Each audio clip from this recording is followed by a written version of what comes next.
अस्सलाम वालेकुम नाज़रीन, आप देख रहे हैं निज़ाम टीवी। मैं हूं आपकी मेज़बान जवेरिया शेख। नज़र डालते हैं आज की अहम खबरों पे। Consul general Pakistan consulate Jeddah मोहतरम खालिद मजीद अपनी मुद्दत कामयाबी के साथ मुकम्मल करके नई जिम्मेदारियां संभालने पाकिस्तान वापस जा रहे हैं। पाक कम्युनिटी की हर आंख अश्क बार है क्योंकि उन्होंने बिला इम्तियाज हर पाकिस्तानी का ख्याल रखा।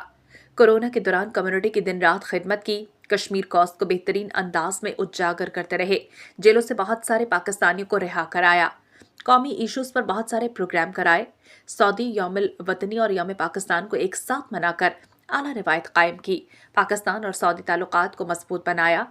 जद्दा में कौंसलेट की शानदार नई इमारत बनाना इनका बहुत बड़ा कारनामा है।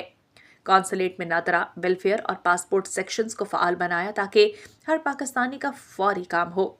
पाकिस्तान इन्वेस्टर फोरम का क़याम बखूबी अमल में लाना इनका और इनकी टीम का शानदार कारनामा है जिसके मस्बत नताइज निकलेंगे। पाक कम्युनिटी की तरफ से इनके अलविदाई तकरीबात जारी हैं। इस सिलसिले में पाक ओवरसीज मीडिया फोरम और यूनाइटेड जर्नलिस्ट फोरम के नुमाइंदगान ने इनसे मुलाकात की, इनकी पुरवकार खदमात पर इन्हें शील्ड पेश की और इन्हें पाक कम्युनिटी की शानदार खदमात पर खराज तहसीन पेश किया।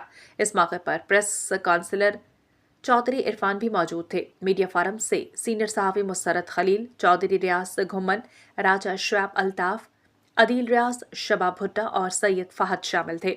कौंसल जनरल मोहतरम खालिद मजीद ने सबका शुक्रिया अदा किया और कहा कि आप सबकी हमेशा मस्बत रिपोर्टिंग देखने को मिले, इस पर आपको खराज तहसीन पेश करता हूँ और पाक कम्युनिटी जद्दा को हमेशा याद रखूँगा जिसने मुझे बेहद प्यार दिया।